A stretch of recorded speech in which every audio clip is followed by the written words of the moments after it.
હિંમતનગરમાં રાજ્ય સરકાર દ્વારા હુડાના અમલમાં વિરોધમાં અસરગ્રસ્તોએ સ્થાનિક ધારાસભ્યોનો ઘેરાવ કર્યો હતો અને રજૂઆત કરી હતી જો તેમની માંગણી ન સંતોષાય તો આવનારી 22મી જૂને હિંમતનગર બંધની ચીમકી પણ ઉચ્ચારી હતી। હિંમતનગર અર્બન ડેવલપમેન્ટ ઓથોરિટી એટલે હુડા જે રાજ્ય સરકારની શહેરી વિભાગે અમલીકરણ થઈ રહ્યો છે ત્યારે હિંમતનગરના આજુબાજુના 11 જેટલા ગામો કાંકરોલ, હડિયોલ, પરબડા, નવા, બેરણાનો સમાવેશ થાય છે, જ્યાં હુડાનો અમલ થતા માર્ગો પહોળા કરવા માટે ખેડૂતોના ખેતરો અને બનાવેલા મકાનો પણ દૂર કરવા પડે તેમ છે, જેમાં જાગેલા અસરગ્રસ્તોએ હિંમતનગર પાલિકાની વિસ્તાર સહિત આજુબાજુના 11 ગામોનો સમાવેશ થાય છે, જેમાં ખેતરો અને સોસાયટીઓના મોટા રોડ થતા કપાય છે, જેને લઈને આજુબાજુના ગામોમાં લોકોએ આજે હિંમતનગર તાલુકાના ભાજપના ધારાસભ્ય રાજેન્દ્રસિંહ ચાવડાની ઓફિસનો ઘેરાવ કર્યો હતો અને સૂત્રોચ્ચાર કર્યા હતા, જેના પગલે ધારાસભ્યએ આવેલા અસરગ્રસ્તોને આવેદનપત્ર આપ્યું હતું અને રજૂઆત પણ કરી હતી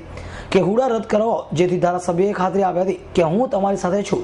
આવતીકાલે મુખ્યમંત્રીને રજૂઆત કરીશ, જેથી અસરગ્રસ્તો એક સૂર સાથે જણાવેલ કે મુખ્યમંત્રીને રજૂઆત કરવા આવનાર છે। જો કોઈ નિર્ણય નહીં લેવાય તો જો હુડા અંગે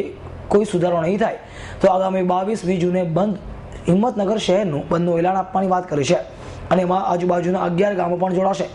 જો કે આવતીકાલે બપોરે 3 વાગ્યે મુખ્યમંત્રીને હિંમતનગર ધારાસભ્ય, જિલ્લા પ્રભારી, સાબરકાંઠા જિલ્લા પ્રમુખ અને હુડાનો વિરોધ કરવા અસરગ્રસ્તો પૈકી 5 સભ્યો મળશે। આજે જે અર્બન ઓથોરિટીની હિંમતનગરમાં હુડાની રચના થઈ એ સંદર્ભે જે 11 ગામ આજુબાજુનો સમાવેશ કરે હુડામાં એ અને શહેરના એમની કેટલીક એમને એવું લાગે છે કે ભાઈ ક્ષતિઓ રહી ગઈ, એ ક્ષતિઓ રહી ગઈ એના કારણે પ્રજામાં નાનકડો આક્રોશ છે। એ સંદર્ભમાં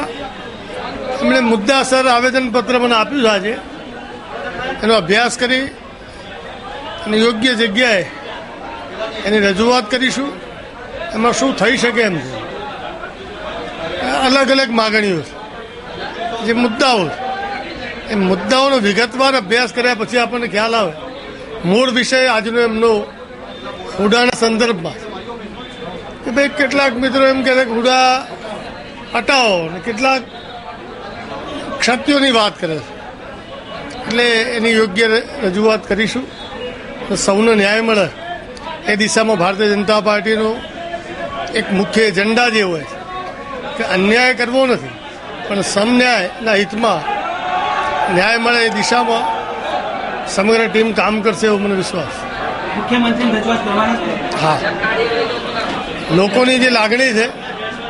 એની રજૂઆત આવતીકાલે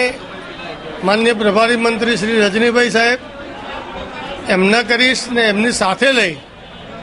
અને માનનીય મુખ્યમંત્રી સાહેબને પણ રજૂઆત કરીશું। Deepaksinh Rathod, S9 news, Himmatnagar.